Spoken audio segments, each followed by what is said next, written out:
Hello, everyone. Welcome to Physics 205.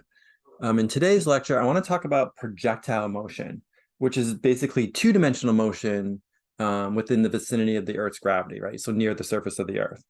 So this could be, an example would be like throwing a football or kicking a soccer ball or launching a marble using like a spring-loaded gun. So anything that acts as a projectile that gets thrown would be considered projectile motion. So let me explain like what projectile motion is. I'm going to draw a picture first.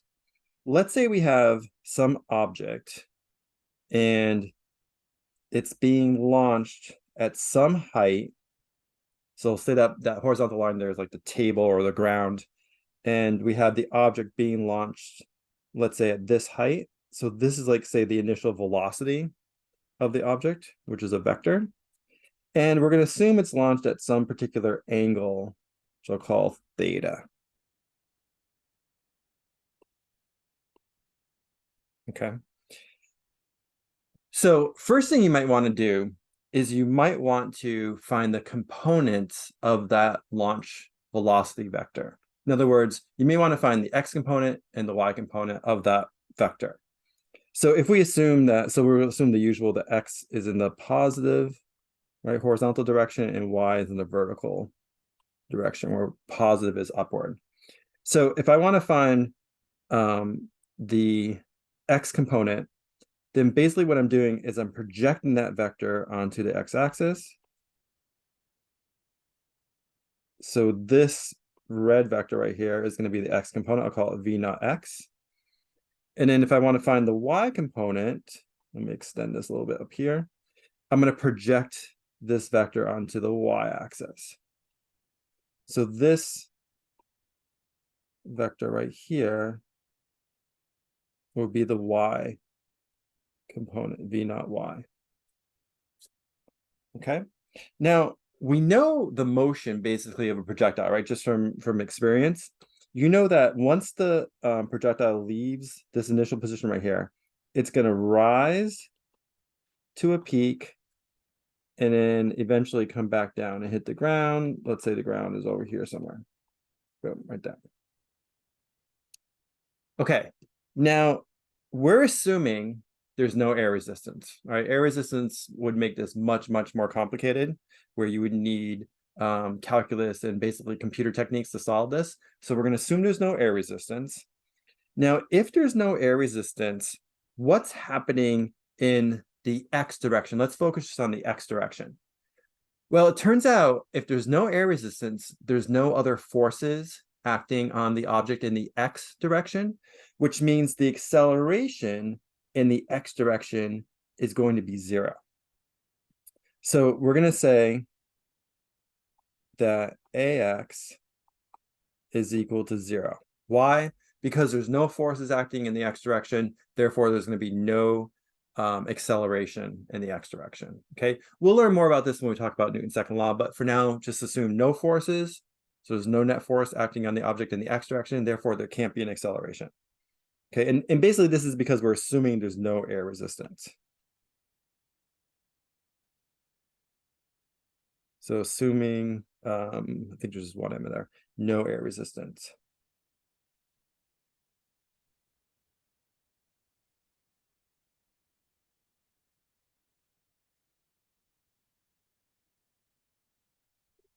Okay, so let's go to our kinematic equations for the x direction. In particular, I want to look at this one where we have Vx, right? The final velocity x equals V initial x plus ax delta t. However, if the acceleration in the x direction is 0, then I can write this as Vx is equal to V naught x plus 0 times delta t, which is simply 0, right? So what this says, what we can determine from this, is that the final velocity, in fact, the velocity at any time during the movement of the projectile, is going to be equal to, so that final velocity in the x direction is equal to the initial velocity in the x direction. In other words, in the x direction, the velocity does not change. It's constant. So, all right, this is basically saying velocity is constant in the x direction.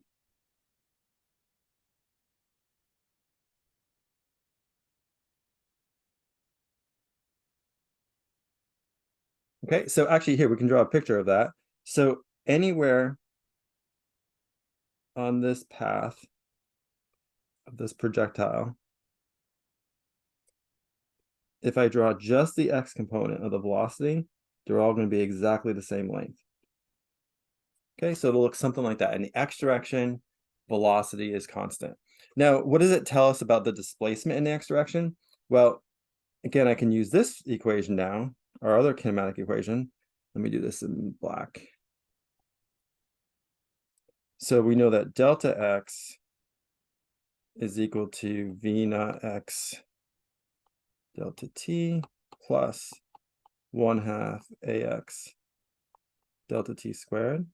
But again, if ax is 0, right, this term is gone, right, that's 0. So basically, we have that the displacement in the x direction is simply equal to the initial velocity in the x direction, right, because it's constant, times delta t. Okay, so actually this one is sort of like implied, but that's an important equation. The velocity stays the same in the x direction. And if you want to find the displacement in the x direction, then this is going to be the important equation that we need for a projectile. This is just the x direction, right? So delta x is equal to that initial velocity in the x direction times delta t. Okay, what about the y direction? So in the y direction,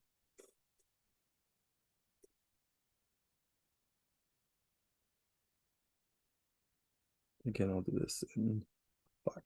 So in the y direction,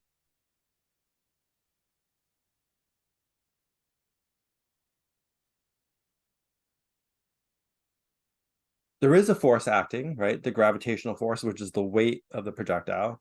So that means there's going to be an acceleration in the y direction, and it's going to be equal to minus g. So this should remind you of something, right? This is what we talked about when we talked about free rise, free fall motion. So the y direction motion is basically just free rise, free fall motion. So I'll say the motion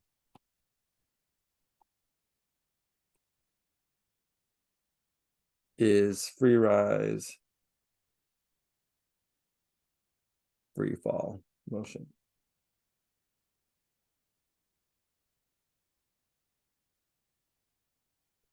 Okay, and we know the equations of motion for that case. In fact, they're going to be the same ones that we had when we talked about one-dimensional motion, right? So if I just talk about the y direction, then these are the equations. Vy, the final velocity, is going to be the initial velocity in the y direction minus g delta t.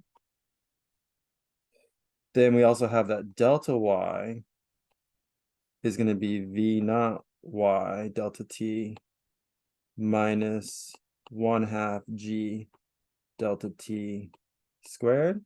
And then finally, vy squared equals v initial y squared minus 2g delta y.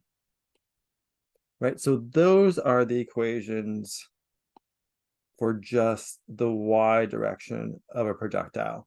And they're exactly the same as the equations that we had earlier when we talked about like one-dimensional free rise, free fall motion, right? Just throwing a ball straight up in the air instead of at an angle, okay? Actually, if we draw a picture of this too, let me go back to the projectile here.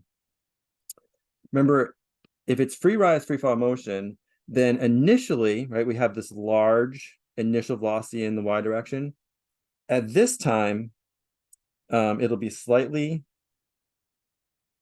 smaller, but still pointing up, right? Here, it'll be slightly smaller, still pointing up. Right at the peak, what is the velocity in the y direction? It's 0, right? There's still a velocity in the x direction. In fact, it's equal to what it was initially right here. But in the y direction, it's 0. Then after the peak, if I'm just talking about the y direction, I have a small negative velocity. Then here it's more negative, here it's more negative, and so on. Okay, so you can think of projectile motion as consisting of two motions: constant velocity motion in the x direction and free rise, free fall motion in the y direction. Okay, one special case that we're going to deal with is launching a projectile at a 0-degree angle. So this is sort of the case where we have I call it a zero launch angle.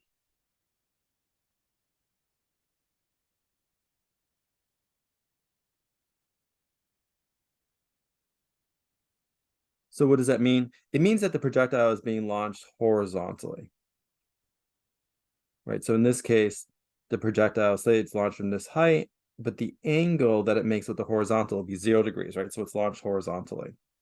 So what will this look like? Well, again, we know it's going to leave that position. It's going to immediately start to fall due to gravity.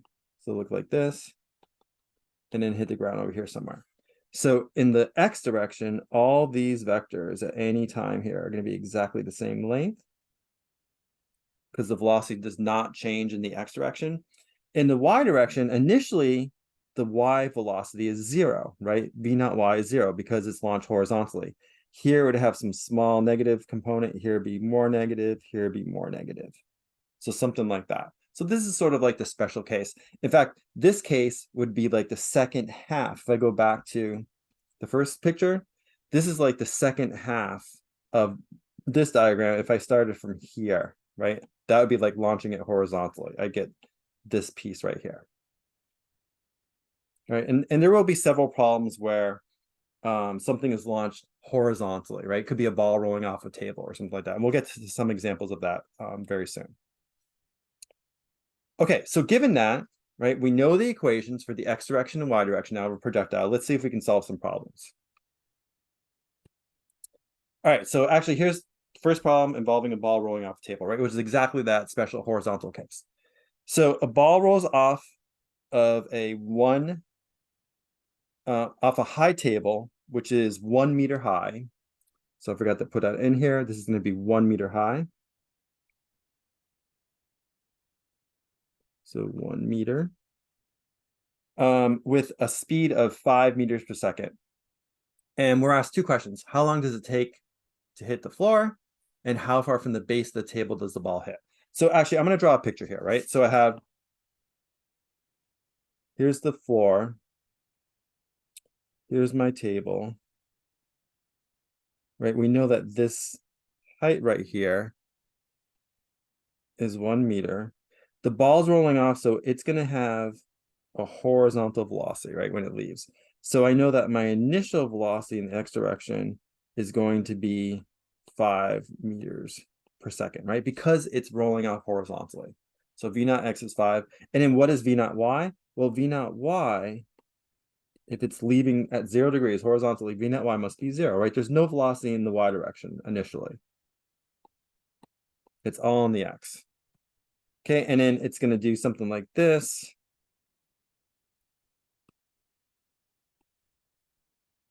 And then hit the ground over here. So we're asking for how long does it take? We're asking for delta t.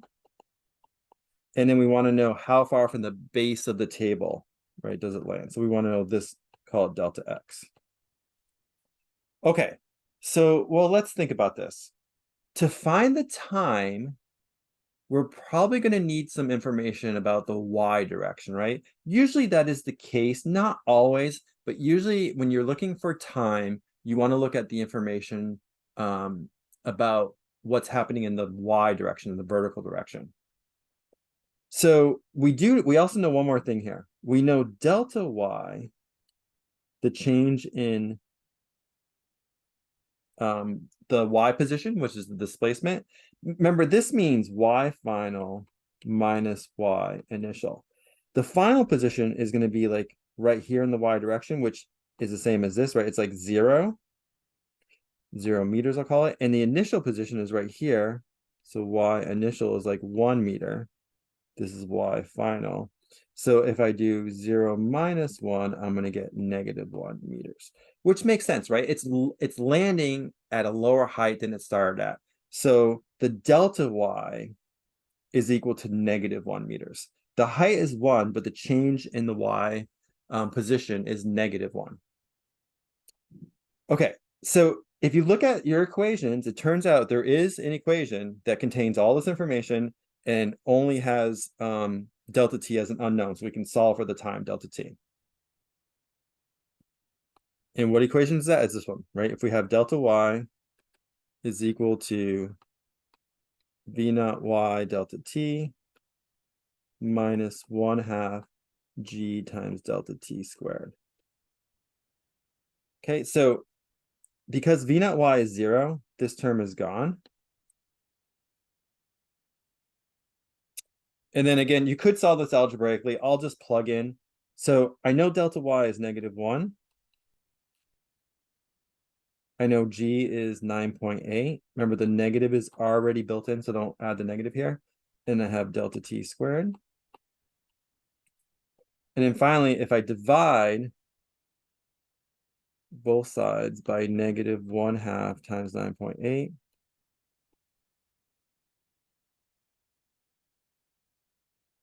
then I'm going to get delta t squared is equal to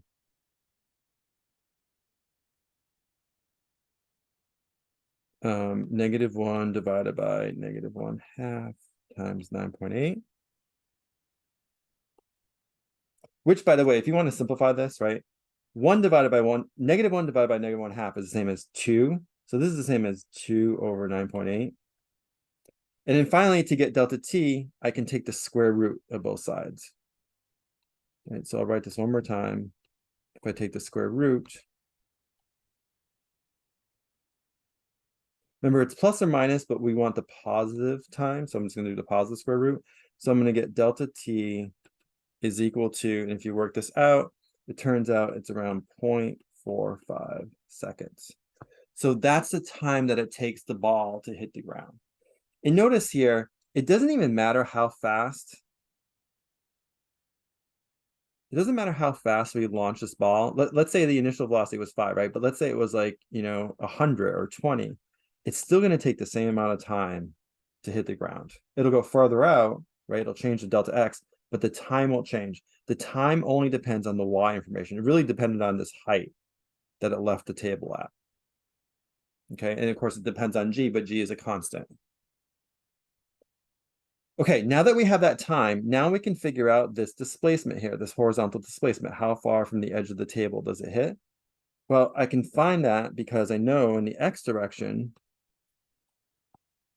that delta x is simply equal to v naught x times delta t. Where delta t we just found, right? Delta t is like the time of flight. It's the time it took when it leaves the table to right when it hits the ground. So if I plug in, let's see, the initial velocity in the x direction was 5. The time was 0.45. And you work that out, you're going to get 2.25 meters. So it lands 2.25 meters from the edge of that table. Okay, here's another problem. This one also deals with something leaving the surface horizontally. In this case, you're told a diver runs horizontally off the end of a diving board with an initial speed of 1.85 meters per second. If the diving board is 3 meters above the water, what is the diver's speed just before she enters the water? Okay, so again, let's draw a picture here. So here's the water, the surface of the water. Here's the diving board, right, which is a height. It has a height of 3 meters. And then the person is leaving the board horizontally. So they have an initial velocity in the x direction of 1.85 meters per second. And they're going to hit the water, something like that. And well, what's true when they hit the water? Their x velocity, let's say like this is like right before they hit the water is really what we're asking, right? So right before they hit the water, what is this person's speed?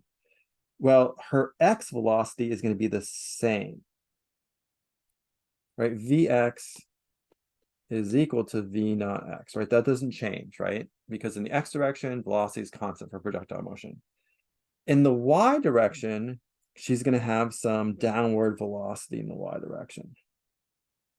So this is like vx, this is like vy. Now, if we want to find the speed, that means the magnitude of that velocity, which means we'd have to basically figure out if these are the components, right? I could draw the actual velocity vector. Let's say it looks something like this. So this is like v, and I want to find the length of that, right? The length of v is going to be the speed. Let me write that over here. So the length of vector v will be the speed that we're looking for. Right? The speed is just the magnitude of that velocity vector. Okay, and of course, if we wanted to, we could also find the direction that we could find the angle, right? The direction that velocity vector makes with the horizontal. If we want to know the actual direction of that velocity right before they hit the water. Okay, let's write down everything we know. We know that Vx is equal to V naught x, which means that's equal to, I'll do this in black again, is equal to 1.85.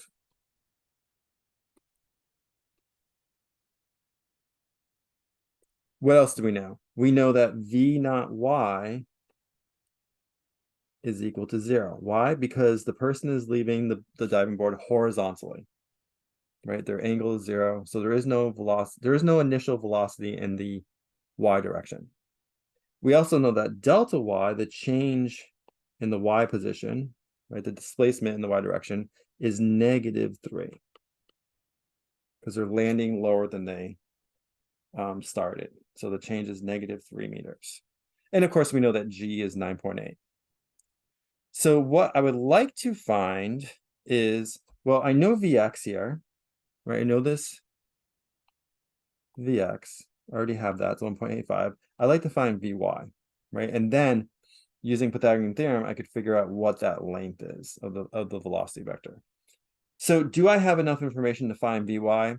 Yes. In fact, if you think about it, if we use this equation, right, we know that Vy squared equals V initial y squared minus 2g delta y. Well, V initial y is 0, right? So this is 0. So then I could say Vy squared is equal to minus 2g delta y. And then I could take the square root of both sides. Right, and again, I'm going to take, actually in this case, I'm going to take the negative root, right? Because I know the velocity has to be negative right before they hit the water. So I'm going to get Vy is equal to negative, and then it'll be the square root of minus 2g delta y. Now inside the radical, this had better be positive, right? Because I want a real number answer. There's negative here. We know g is positive, but remember delta y is negative. So that the negative and the negative from delta y will cancel out to give you a positive. So that will be okay. Okay, so let's plug in. So this is going to be negative the square root of 2 times 9.8 times, there's a minus there, times minus 3. So this is like the square root of 58.8.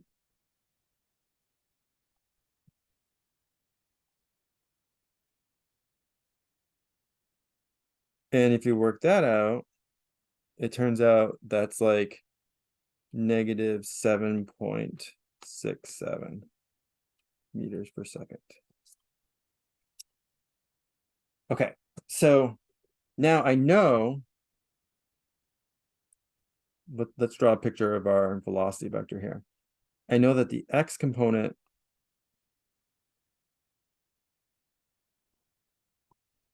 was 1.85. I know the y component, Vy was negative 7.67.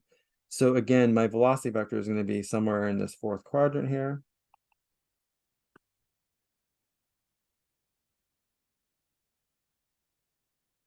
So this is V. They didn't ask for it, but let's also find the angle too, this direction here. Okay, but we do want to find the magnitude. How do we find the magnitude? Well, this goes back to finding, basically rewriting this vector, which is now in component form, write it in polar form, right? Write it as a magnitude and direction. The magnitude will be the speed. So what I can do is I can extract this right triangle. So this goes back, remember we did a lot of this when we were adding vectors analytically. I'll extract the right triangle that contains that reference angle.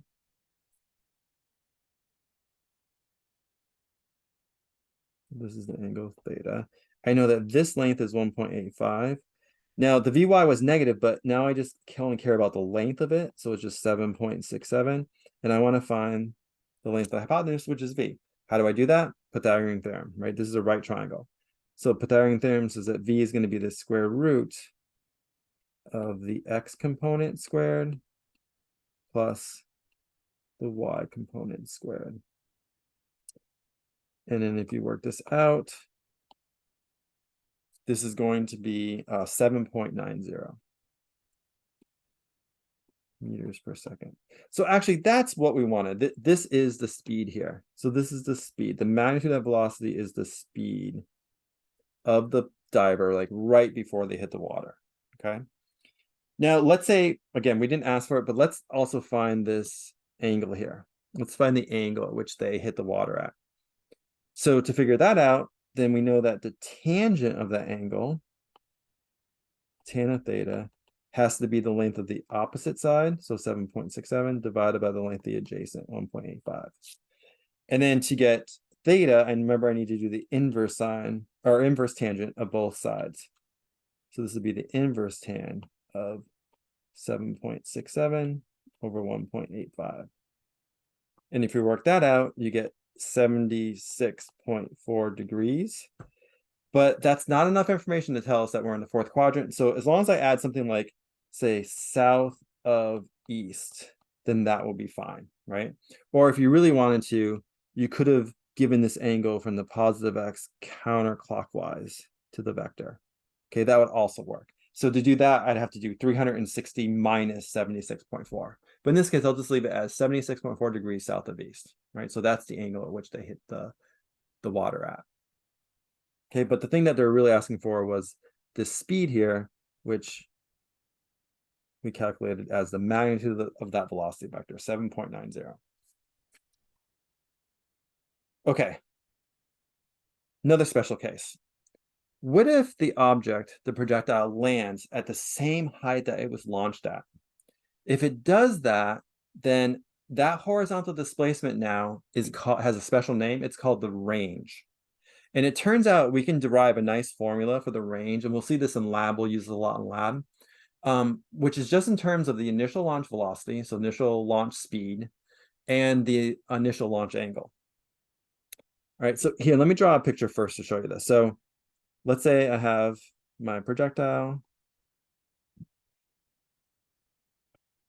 It's launched with, so that's the velocity vector. It's launched at some angle. I'll call it theta, not for like the initial launch angle. And again, it's going to do something like this, right? Rise to a peak and then come back down. And let's say it lands at the same height that it took off at. So if it does that, then this distance right here, this horizontal displacement, right? Usually we call this delta x. But in this case, because it lands at the same height that it took off at, this has a special name. It's called the range. Okay, and usually we call that like r. So I'll say like delta x is equal to the range, the r in this case. Okay. As before, right, we know that I can find the components of this initial launch velocity. This is going to be the initial velocity in the x direction. This will be, if I project it onto the y-axis, this is initial velocity in the y direction, right, v naught y. So what I would like to do is find a formula for the range that depends on the speed that it's launched at. So it's just the magnitude, right? You can call it V naught is like the speed, the launch velocity, and this angle, this initial launch angle. All right, so actually let's derive the formula right now. Well, we know that the range, which is equal to delta x, must equal the initial velocity in the x direction times delta t. Okay, but the initial velocity in the x direction, this is going to be v naught times cosine of theta naught times delta t. Why? Because all I'm doing is finding the components of that velocity vector, right? So I'll do it over here to show you this. So if this is my velocity vector, and I want the x component, this is the angle theta. If you want, you can think of this as your right triangle here, where this is v naught, this is v naught x, this is the angle theta, theta naught, I guess I called it. And then this would be v naught y, right? If I project on this side, this height is v naught y, which is the same as this height. So if I look at that right triangle, then I know the cosine of theta naught is equal to adjacent over hypotenuse. So if I solve that for v naught x, I'm going to get v naught x is equal to v naught times cosine of theta naught. And then same thing for v naught y, right? That involves the sine. If I do the sine of that angle, well, that's going to be the length of the opposite side, which is v naught y, divided by the hypotenuse. If I solve it for v naught y, I find v naught y is equal to v naught times the sine of theta naught. Okay, so we're just finding the components, the x and y components of that initial velocity vector, just in terms of cosines and sines, and in general, right, for theta naught and v naught. We're not giving any particular values right now.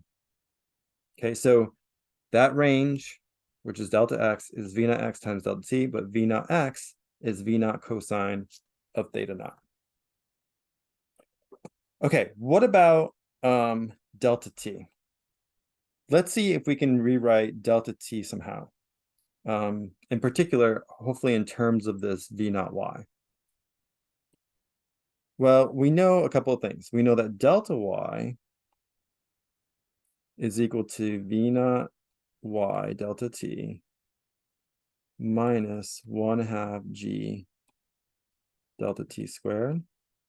But what's the change in the y position, the displacement in the y direction, from when it takes off to when it lands? That's going to be 0, right? The final position in the y direction and the initial position in the y direction are the same. So the final y minus the initial y is going to be 0, right? So delta y is 0. So basically this says that 0 is equal to, well, v naught y I can write as v naught times sine of theta naught. Then I have my delta t here, and then minus 1/2 g delta t squared. Notice here I can factor out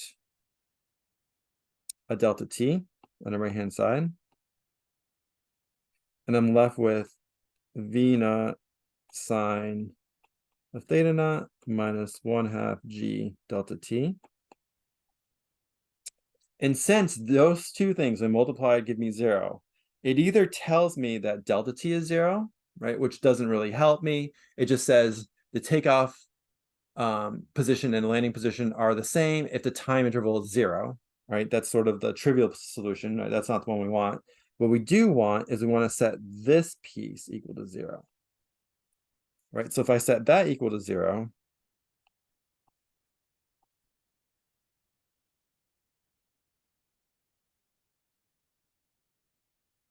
and then I solve it for delta t, basically I'm going to get delta t is equal to, let me think about this for a second. I'm going to get 2 v naught sine of theta naught divided by g, right? Yeah, divided by g. So a little bit of algebra, right? So solve that for delta t. Then you're going to plug this back in. So I'm going to substitute it back in to this formula, right? Where we started talking about the range here. I'm going to plug that back in for delta t.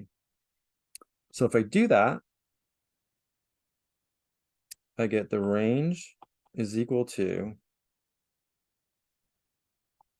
V naught cosine of theta naught.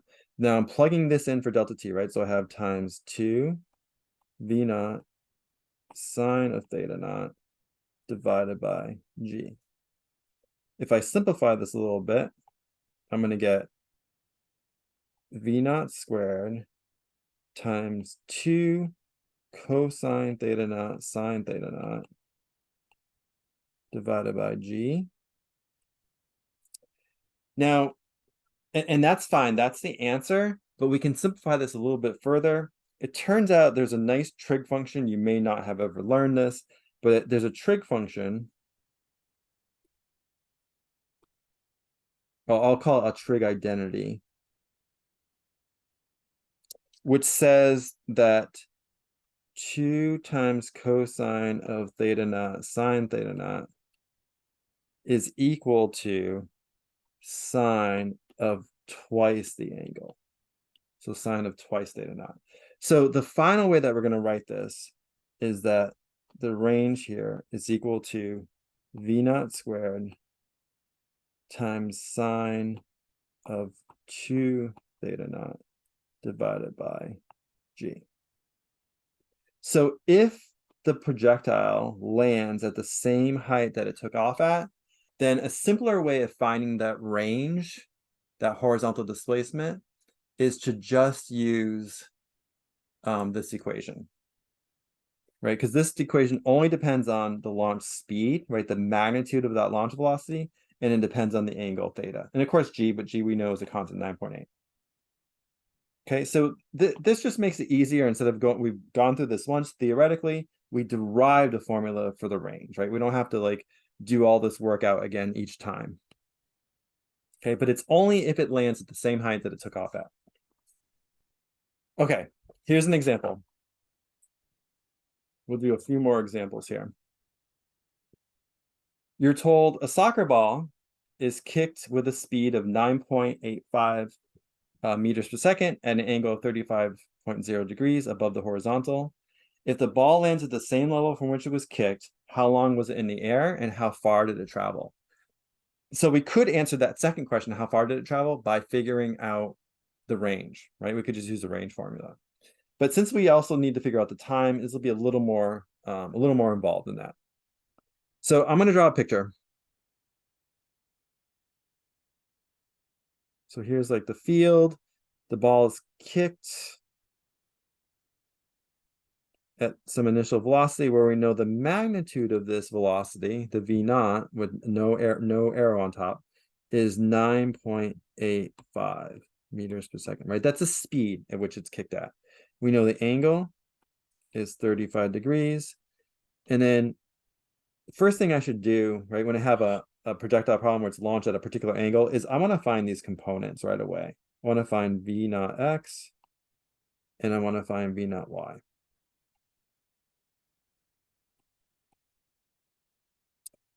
Okay, well, we know that V naught x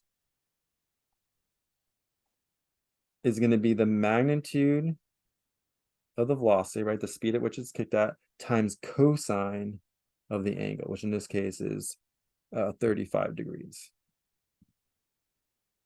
Here, I'll plug in for V naught right away. No, I'll do it in steps. Times cosine of theta naught. So V naught x, now I'll plug in, is equal to 9.85 times cosine of 35 degrees, which is equal to 8.07 meters per second. And then V naught y will involve the sine, right? It'll be V naught times sine of that initial angle. So V naught y is going to be 9.85 times sine of 35 degrees, and that equals 5.2 meters per second. Okay, it's always good to just find the components of that initial velocity vector right away because you're going to need them at some point anyways. So then the ball obviously does something like this, right? Reaches a peak and then it's going to hit the ground here, the same height that it took off at. All right, we want to find the time that the ball was in the air, like how long it was in the air, and then how far did it travel. Okay, well, to figure out the time, we could use the information from the y direction, and in particular, we could use this formula. Delta y is equal to v naught y delta t minus 1/2 g delta t squared. Why? Because we know delta y. Delta y in this case, if it lands at the same height that it took off at, delta y is going to be 0. Right? The change in the y position is just 0 if it's landing at the same height that it took off at. And we know v naught y, we just found that. That's 5.65. So I could plug into this equation, right? I have 0 is equal to 5.65 delta t minus 1/2 times 9.8 times delta t squared. I could factor out a delta t, and I'm left with 5.65 minus 1/2 9.8 times delta t. And then since those two things when multiplied give me 0, one possibility is either delta t is 0. That's the trivial one that's not really helpful to us. The other possibility is the second term right here is equal to 0. Like I have one factor that could be 0, or the second factor could be 0. Okay, so we want this one, right, where the second factor is 0. So I'm going to set that equal to 0.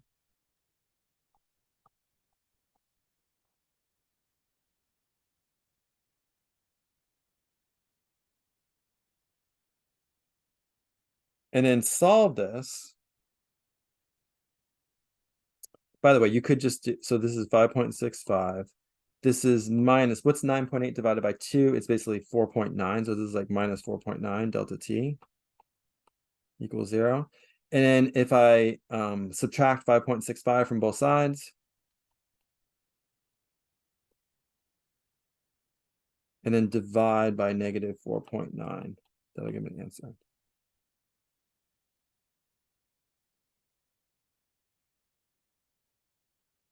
So delta t here is going to be like 1 point something, 1.15 seconds.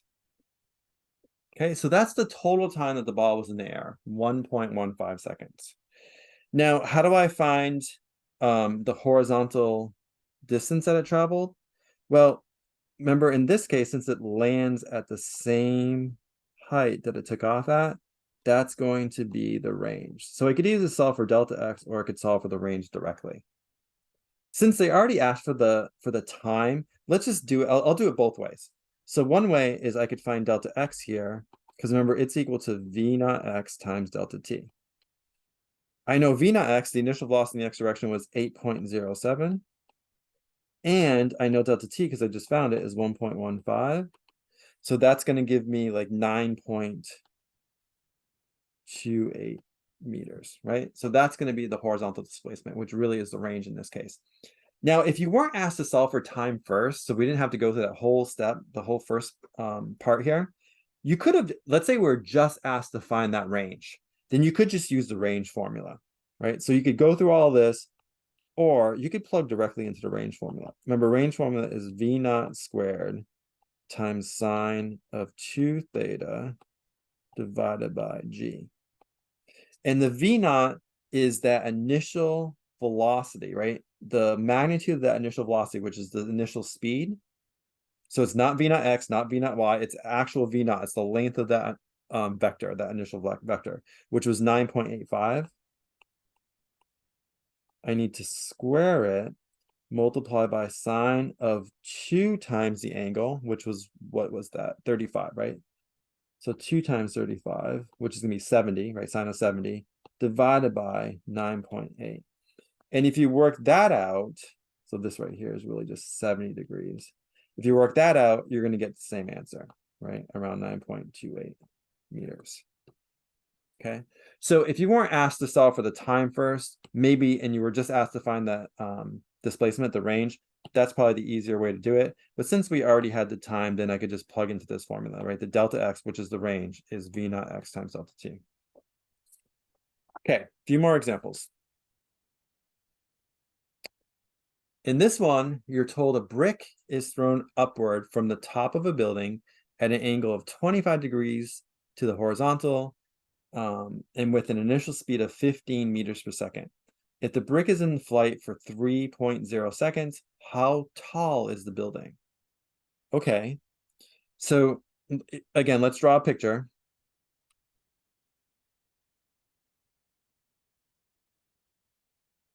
So let's say here's the building. Ultimately, we want to find the height of this building, right? We want to find this height here of the building. And we're told that this object, this brick, is being thrown at some initial velocity, where the initial velocity is given as 15 meters per second. This angle is also given, right? 25 degrees. So again, I would immediately calculate these components, right? V naught x. And then in the y direction, I have V naught y. This is V naught y. So we know that V naught x is going to be V naught times cosine of the angle. And then V naught y is going to be V naught times the sine of the angle. So this is going to be 15 times cosine of 25 degrees. And then this is going to be 15 times sine of 25 degrees.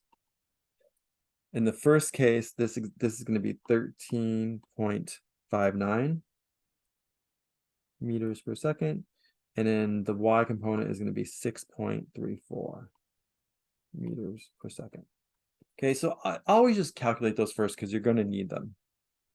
And then we know the brick is going to do something like this, right? It's going to rise to a peak and then come down and hit the ground over here somewhere.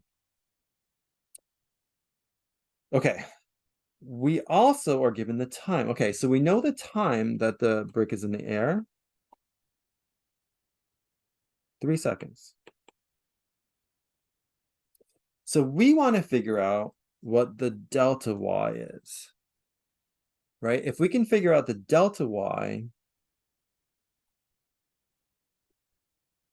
which is going to be negative, right? Because it's landing at a lower position than when it took off.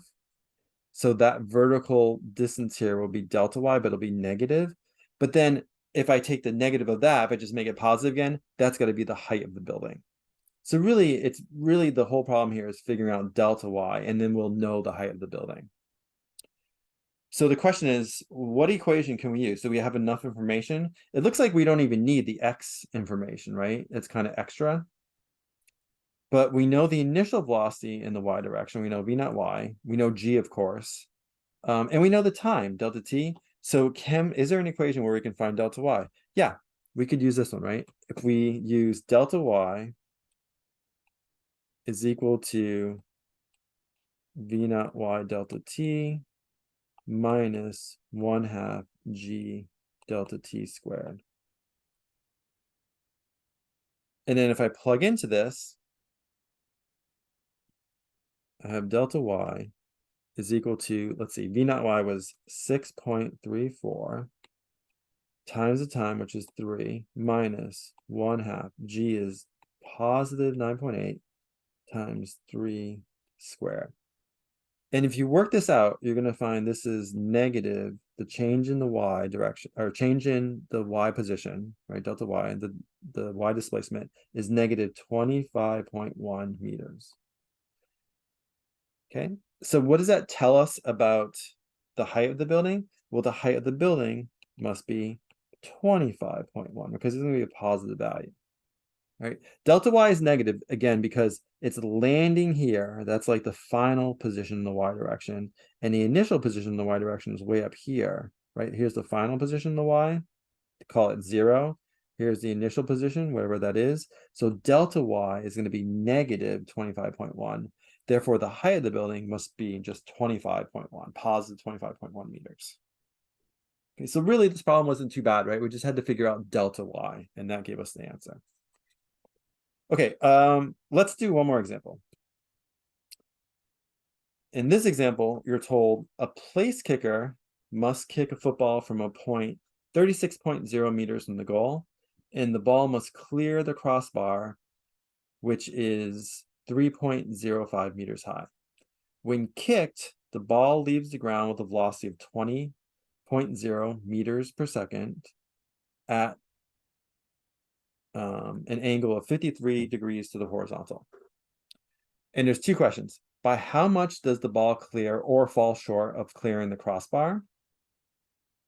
Okay, so does it actually get over the crossbar or not? We'll figure that out.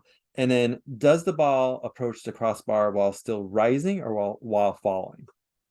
So does it clear as the ball is going up, or did it already reach its peak height and it's coming down and it clears it, or not clear it? Okay, well, let's answer the first question first, but before I do any of this, I'm going to draw a picture. Okay, so here's my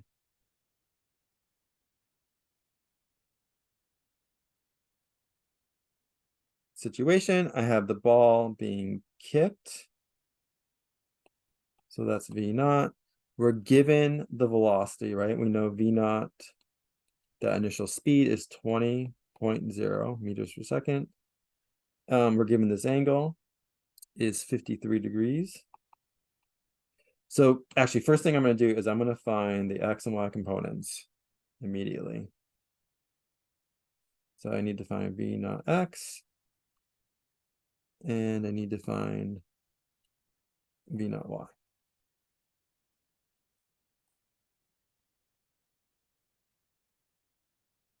Well, we know now, right? We can just do this quickly. V naught x is going to be V naught times cosine of the angle. So this is going to be 20 times cosine of 53 degrees, which is equal to 12.04 meters per second. And then V naught y is going to be that speed, the magnitude of the velocity, the speed, times sine of the angle. So this will be 20.0 times sine of 53 degrees, and that equals 15.97 meters per second. Okay, so I found those values. All right, what else do we know? Well, we have the goalpost right over here somewhere.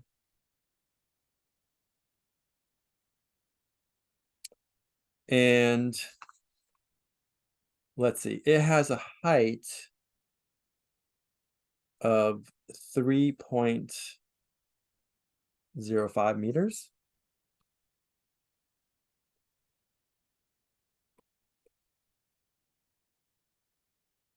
And we also know how far away it is, right? From the kicker, it's 36 meters, right? So I actually know this distance as well. From here to right where the goal post is. So I'll call that delta x, and that's equal to 36.0 meters. And I don't know whether this ball is gonna clear or not clear as it's rising or falling, but I'll just assume it'll clear as it's falling when I draw this picture. So this is gonna like reach a peak and then come back down. And the question is, does it clear or not clear, right?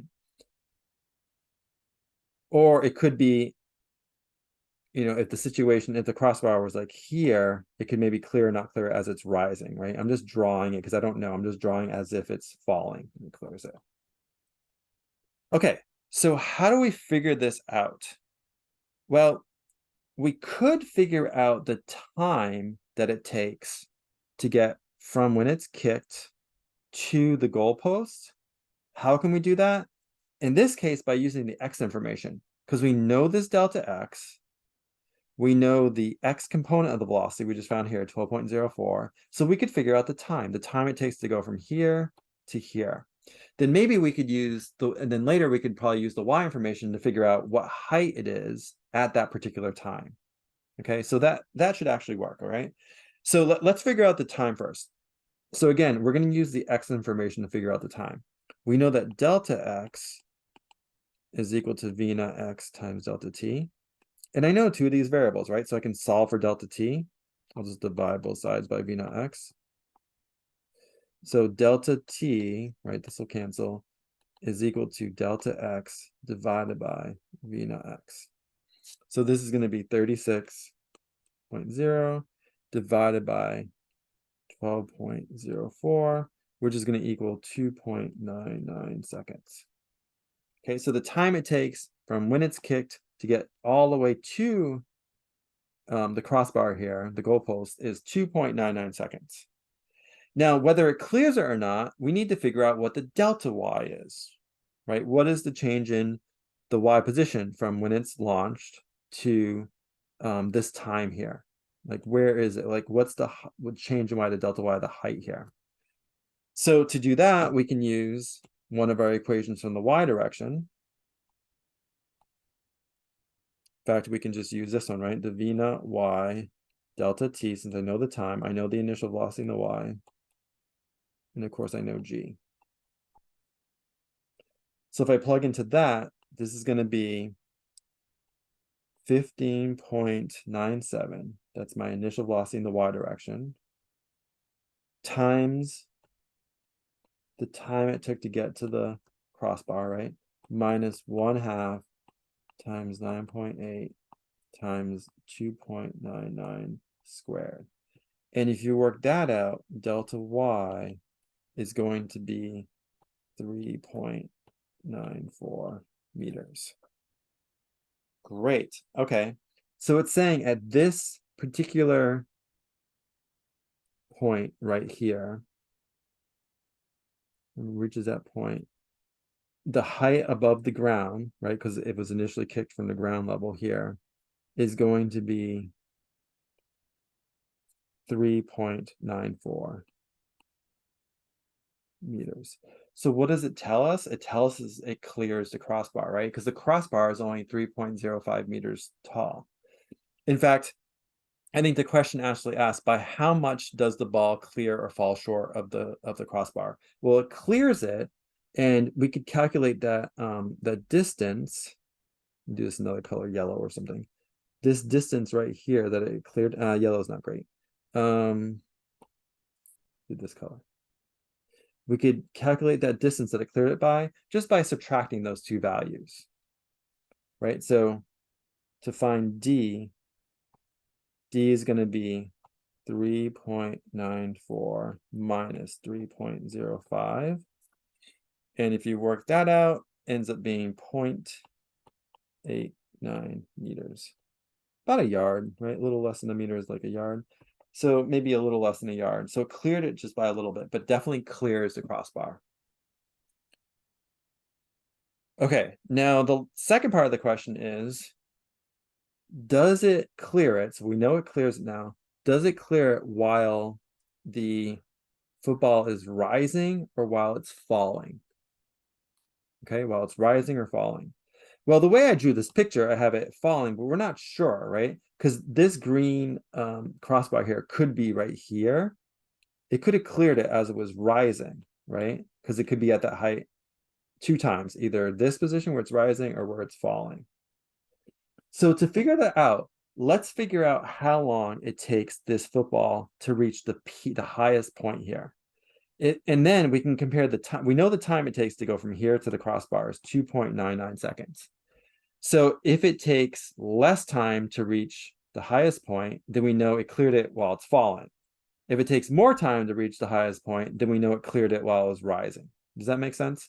So let's figure out what the time it takes to get to the peak height. Okay, I think I need to go another page to do this. So we're going to figure out the time to the peak height. Time to reach the peak height. I'll call it maximum height. Okay, well, what do we know at that peak height? We know the velocity in the y direction at the peak height is 0. Right? Remember when we did the one-dimensional where we just threw a ball straight up?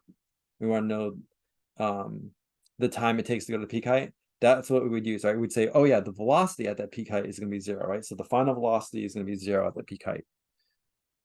So then if I use this equation, I know that Vy is equal to V naught y minus G delta t. Then I have everything I need to find that peak height, right? If I solve this for delta t, I'll subtract V naught y from both sides. So I get Vy minus V naught y is equal to minus G delta t. I'll divide by minus G. So this cancels. So I'm going to get delta t is equal to Vy minus V naught y divided by minus G. We know Vy is 0. V naught y was what? 15.97.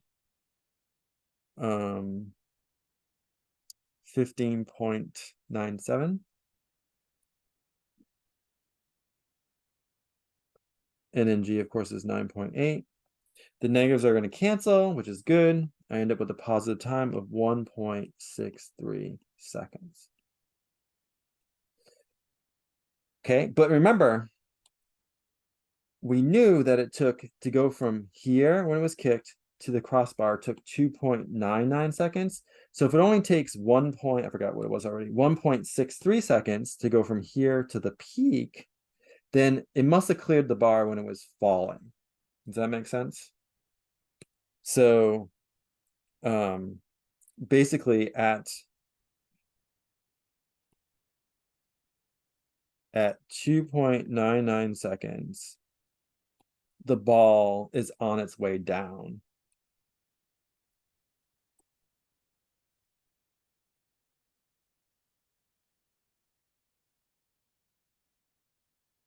So it approached the crossbar while falling, right? If we're going to answer our second part. It approached the crossbar while falling. Right, so our picture is correct, but that was just a guess. We weren't sure whether it was rising or falling. I just kind of guessed when I drew the picture here. So it definitely is going to it's going to clear it, and it's going to clear it while it's falling. And it clears it by that small amount, right? A little less than a meter there. Okay, great. As with every other section, you guys will get a lot more practice with this in class practice and with your projects. Thanks.